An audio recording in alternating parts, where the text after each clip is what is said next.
Hello friends, आपका स्वागत है यूट्यूब चैनल डिक्टेशन क्लब में।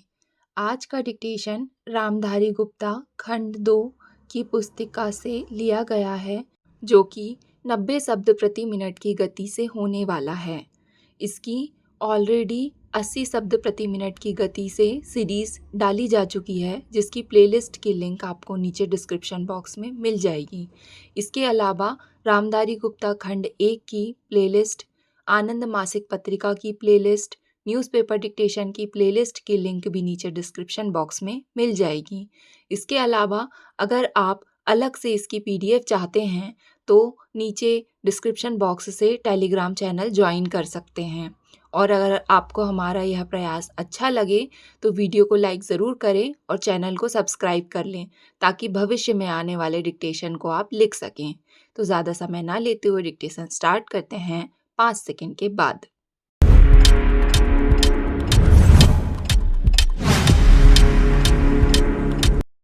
महोदय, निसंदेह ही आज भी हम भले ही कई मुश्किलों का सामना कर रहे हों, फिर भी हम 1991 के उन दिनों जैसी स्थिति में नहीं हैं। एक राष्ट्र के रूप में हमने काफ़ी भरपाई कर ली है और हम आगे बढ़ने के लिए तैयार हैं। श्री राव के नेतृत्व के बिना यह संभव नहीं था। अब यह अटकल लगाना व्यर्थ और मूर्खतापूर्ण भी है कि कोई और नेता होता तो क्या कुछ ज़्यादा और बेहतर किया जा सकता था या नहीं। तथ्य यह है कि वही नेता थे जिनके कारण हम एक ऐसी स्थिति तक पहुंच गए हैं जो देश और उसकी तरक्की के लिए निरापद है। हम जिस अवधि से गुजरे हैं वह बहुत मुश्किल और हलचलपूर्ण थी। सोवियत संघ के पतन और विघटन से हमारी जो कुछ भी अंतर्राष्ट्रीय स्थिति थी उसका आधार ही खत्म हो गया। ऐसा लगता है कि हमारे देश में कुछ लोग इस घटना का पूरा मतलब नहीं समझ पाए हैं। बेशक यह कम्युनिस्टों और आधुनिक समाजवाद के अन्य समर्थकों के लिए बेहद चिंता का विषय था। इससे उन सभी निष्पक्ष देशभक्तों को काफ़ी दुख हुआ जिनके लिए सोवियत संघ अच्छा मित्र था और अकेली विदेशी शक्ति थी जो हमेशा हमारे साथ खड़ी होती थी। उससे हमें काफ़ी नैतिक और भौतिक समर्थन भी मिला था।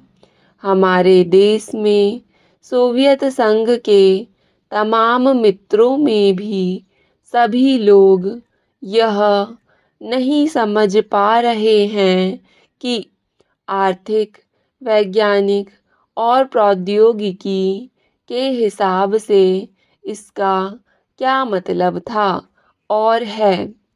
जब हमें सख्त ज़रूरत थी तो कोई ऐसा नहीं था जिसकी ओर हम देखते। घबराने और अपने देश को दिवालिया राष्ट्र घोषित करने के बजाय प्रधानमंत्री ने मुश्किलों का डटकर मुकाबला किया।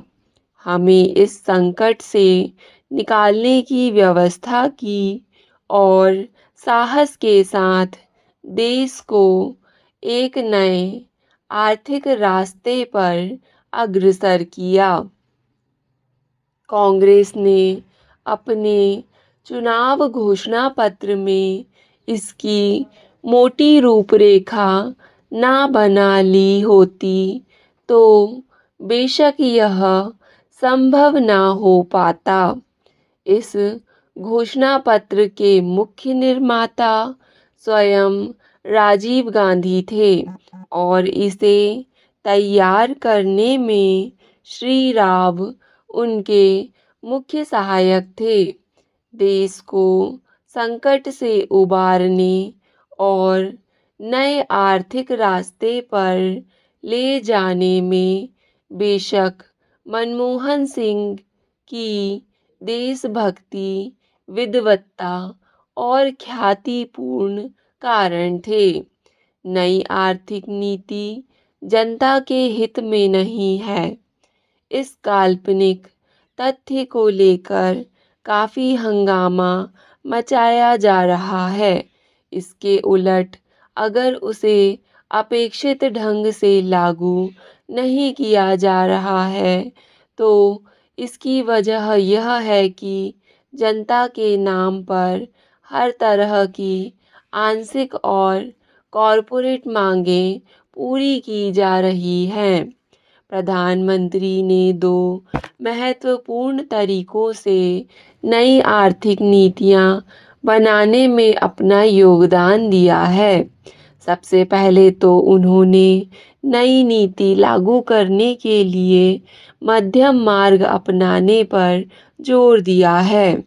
नए आर्थिक कार्यक्रम को लागू करने में उन्होंने जो दूसरा महत्वपूर्ण योगदान किया है वह है इसके पक्ष में राष्ट्रीय सहमति बनाना।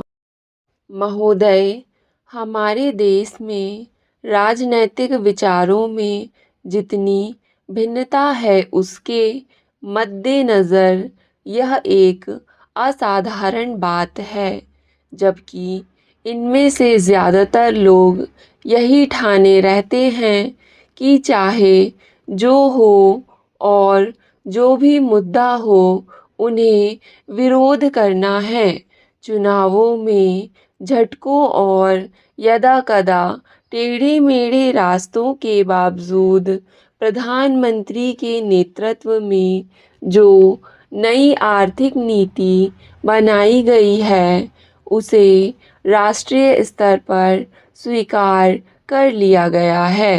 माकपा से लेकर जनता दल और भाजपा तक आर्थिक क्षेत्र में मूलभूत सुधार के अलावा पंजाब में नाटकीय बदलाव आया है। बंदूक की लड़ाई की जगह अब पूरी तरह बैलेट की लड़ाई ने ले ली है। उस प्रदेश की जनता के लिए यह दूसरी आज़ादी से कुछ कम नहीं है।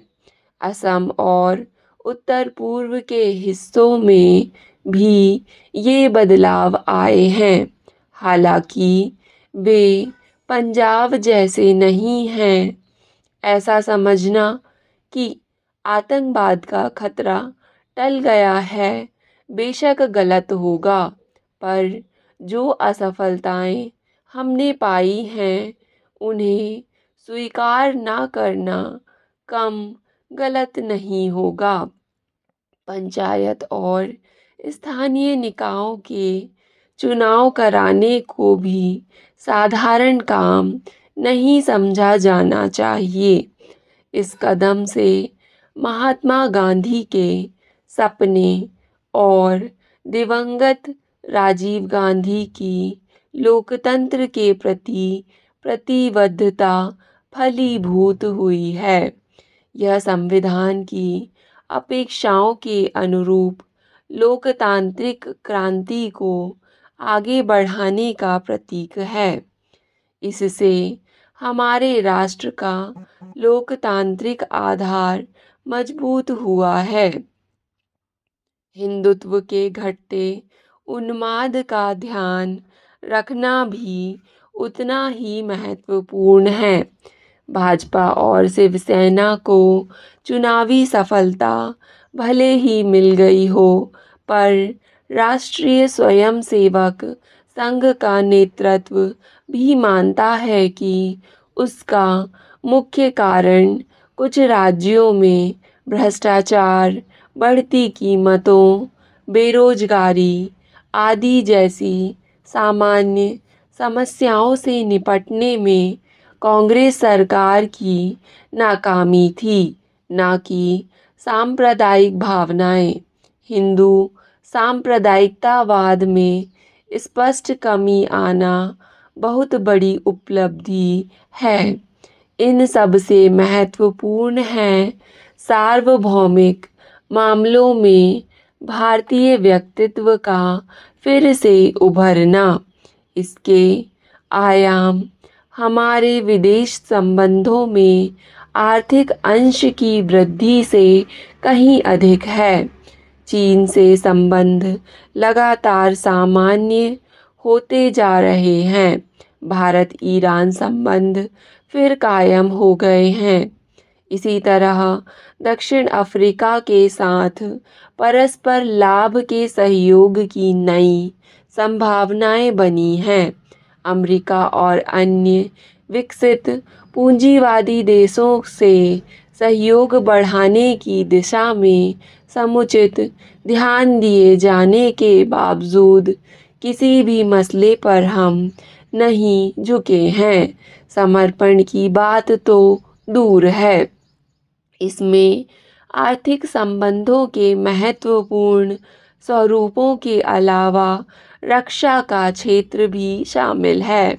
इसका सबसे ताज़ा उदाहरण है परमाणु अप्रसार संधि के मामले में हमारा अपनी नीति पर कायम रहना, जबकि इसके लिए हम पर कई दिशाओं में भारी दबाव डाला गया। गुटनिरपेक्ष आंदोलन को नई नीति देने के प्रयास भी चल रहे हैं। इन सब उपलब्धियों को मिलाकर एक वाक्य यह है कि प्रधानमंत्री ने सबसे बड़ा काम यह किया कि हमारे देश में शासन पुनः स्थापित कर दिया और लोकतंत्र को सुदृढ़ बनाया। कठिन शब्दों की आउटलाइन वाली PDF टेलीग्राम ग्रुप में मिल जाएगी। वीडियो पसंद आए तो लाइक ज़रूर करें। धन्यवाद।